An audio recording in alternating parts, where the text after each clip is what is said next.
Don Douglas saw fit to become, to run for a regional director, and that was a tremendous experience because basically we took all General Motors plants.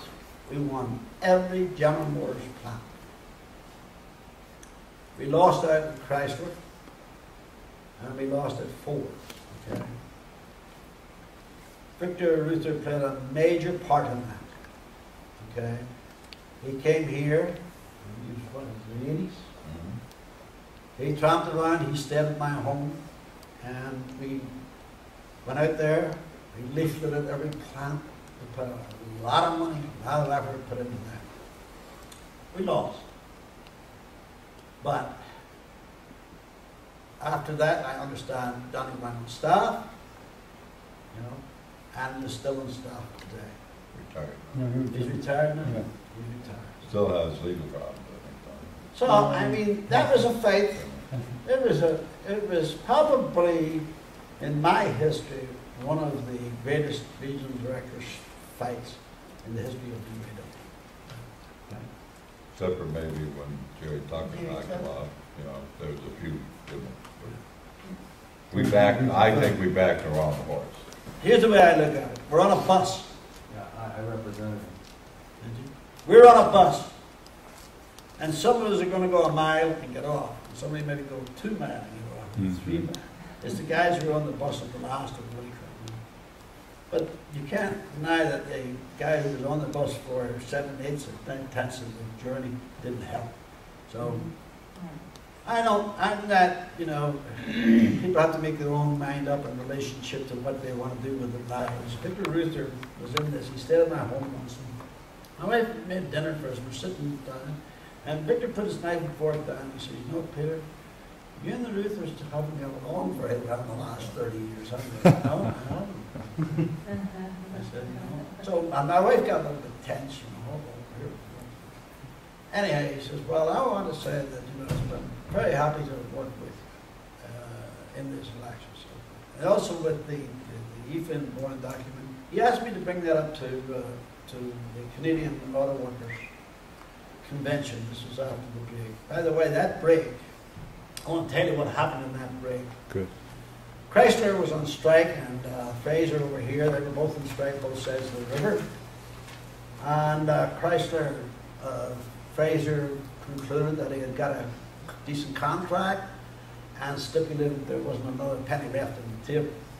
Bob White on the other side of the fence didn't accept that, to the point of where he kept the strike going in Canada and got, I think it was somewhere about 35 more cents or something. This did not do, you know, Fraser's ego very, very good.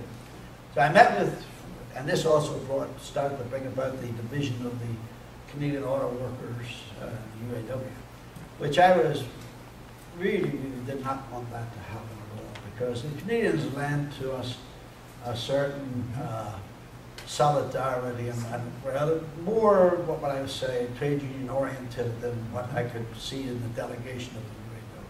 But it was very difficult for me to do that. But they made that decision. So when they broke, Fraser, I was talking to Fraser, and Fraser said, "You know, Peter, Bob White was a personal friend of mine, great guy, and he was the guy I was grooming for the presidency of our union." He said, "But you see what he's done, you know." And I know what happened. I know that Fraser's ego couldn't stand that he got 35%. So, I mean, this is very childish and silly, I mean, but that shows you the thinking, you know. I know Bob White was a very good dedicated trade union. The fact that he came from, not to about 50 miles from where I was born, doesn't make a difference. He was also Irish, you know. But the Canadian movement, you know, was an asset to us when we were together. I mean, there was no doubt about it. We didn't need unions to bring up from internationally, you know. We really need more unions to come together, you know, South, North, Canada, you know, Europe. That's the only way we're going to deal with this globalization. We've had our own, you know, internal problems with the AFL for years, off and on. It's been a romance. Back even in Walter's day when, you know, we were courting them. We became part of the AFL, CIO, UAW, and then we broke away. I'll never forget one battle that, you know, Walter, who, it's funny, I was a young man and I had promised when I ran for Concon delegate that if nobody else ran against Walter Reuther, I was going to. And I'll be damned if I didn't get elected delegate. And I was fully prepared to run against Walter the first time. I think this was in '68. And it was the first time since the 40s that when he was elected, anybody had ran against him. And luckily, we got Art Fox, who was out of Local 600 to run.